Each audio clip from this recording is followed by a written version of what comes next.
അപ്പോൾ നമ്മളെപ്പോഴും ഈ ഉടമ്പടിയിൽ നമ്മൾ വെച്ചിരിക്കുന്ന വിഷയങ്ങളില്ലേ, ഇത് നമ്മൾ ദൈവവുമായിട്ട് നമ്മൾ ഒരു ബന്ധം വരാൻ വേണ്ടി നമ്മൾ ചെയ്തിരിക്കുന്ന ഒരു മിനിമം പരിപാടിയാണ്. പക്ഷേ ദൈവം ചെയ്യണതെന്ന് പറയുന്നത് ഇതിനേക്കാൾ വലിയ നമുക്ക് കിട്ടുന്ന ഓഫർ എന്താ? നമുക്ക് കിട്ടിയിരിക്കുന്ന ഓഫർ എന്താണ്? ഞാൻ എൻ്റെ പിതാവിൻ്റെ 14:12 അല്ലേ, ഞാൻ എൻ്റെ പിതാവിൻ്റെ അടുക്കിലേക്ക് പോകുന്നതിനാൽ ഇവയേക്കാൾ വലിയ കാര്യങ്ങൾ നിങ്ങൾ ചെയ്യും. Praise the Lord. അതാണ് വാഗ്ദാനം കിട്ടിയിരിക്കുന്നത്. ഉടമ്പടി എന്തിൻ്റെ പ്രാർത്ഥനയാണ്? വാഗ്ദാനം പ്രാപിക്കാനുള്ള പദ്ധതി പ്രാർത്ഥനയാണ്. ഉടമ്പടി എന്താണെന്ന് ചോദിച്ചു കഴിഞ്ഞാൽ എന്താണ്? കുറഞ്ഞ വാക്കിൽ എന്താ പറയണത്?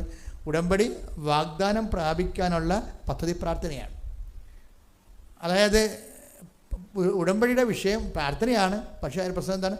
അത് പ്രോജക്റ്റ് പ്രെയറാണ്, പദ്ധതി പ്രാർത്ഥന. ഒരു പദ്ധതിയുടെ ഭാഗമായുള്ള പ്രാർത്ഥന അതിൻ്റെ അകത്തുള്ളത്, പദ്ധതിയുടെ ഭാഗമായിട്ടുള്ള പ്രാർത്ഥനയാണ്. അപ്പോൾ പദ്ധതി കൊണ്ട് എന്താണ്? അവൻ പറയണ പോലെ ചെയ്യുന്നതാണ് പദ്ധതി. അപ്പോൾ അവൻ പറയുന്ന പോലെ ചെയ്യണമെങ്കിൽ എന്ത് വേണം? വിശ്വാസം വേണം, സ്നേഹം, പ്രത്യാശ വേണം, പിന്നെന്ത് വേണം? സ്നേഹം വേണം. ഇതിനൊക്കെ ഗ്രോത്ത് വേണം. അതാണ് വിഷയം. നിങ്ങൾ എപ്പോഴും നമ്മൾ ശ്രദ്ധിക്കേണ്ടത്, ഉടമ്പടി ഒരു പദ്ധതി പ്രാർത്ഥനയാണ്. അതിൻ്റെ പദ്ധതി എന്ന് പറയുന്നത് എന്താണ്? അവൻ പറയണത് പോലെ ചെയ്യുന്നതാണ്. അപ്പോൾ ചെയ്യുമ്പോൾ ഈ ആഴ്ച ചെയ്തതുപോലെ അടുത്ത ആഴ്ച ചെയ്യാൻ പറ്റത്തില്ല. എന്താണ്?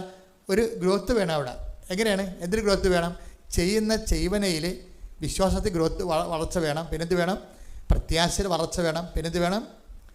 സ്നേഹത്തിൽ വളർച്ച വേണം. ഇപ്പം ചെയ്യുന്ന ചെയ്യത്തിൽ ഇപ്പം പക്ഷേ നമ്മളെ കണ്ടുവന്നിരിക്കുന്നത് എന്താണെന്ന് അറിയാമോ? ഇപ്പോൾ 2 പുതുക്കി 3 പുതുക്കി ഒരു വന്നിരിക്കുന്നത് ഈ ഡെഡ് ബോഡി പോലെ ചില ആൾക്കാരൊക്കെ വരുന്നുണ്ട്.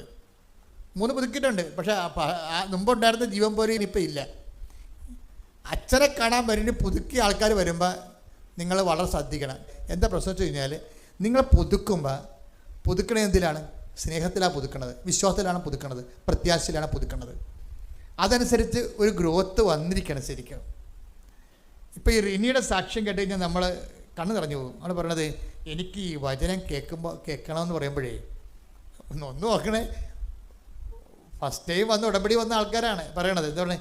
എനിക്ക് വചനം ഇപ്പോൾ കുറച്ച് ദിവസം പുതുക്കി കഴിഞ്ഞപ്പോൾ മനസ്സിലായത്, എനിക്ക് വചനം കേൾക്കണമെന്ന് തോന്നുമ്പോൾ തൊഴുത്തിൽ നിന്ന് അഴിച്ചു വിടുന്ന ആടുകളുടെ കൊതിയാണെന്ന്. അപ്പം തൊഴുത്തിൽ നിന്ന് അഴിച്ചു വിടുമ്പോൾ ആടുകളെല്ലാം കൂടി പെട്ടെന്ന്, ആട് വളർത്തുന്നവർക്ക് മനസ്സിലാവും, അവർ കലക്ക വെള്ളത്തിലേക്ക് ഓടും, പുല്ലിലേക്ക് ഓടും, എന്തൊരു ഉശിരിപ്പോടും, അവർ എന്തൊരു പോണത്. അപ്പോൾ വചനം കേൾക്കണമെന്ന് പറയുമ്പോൾ പ്രത്യേക ഉത്സാഹവും പ്രത്യേക പ്രസരിപ്പും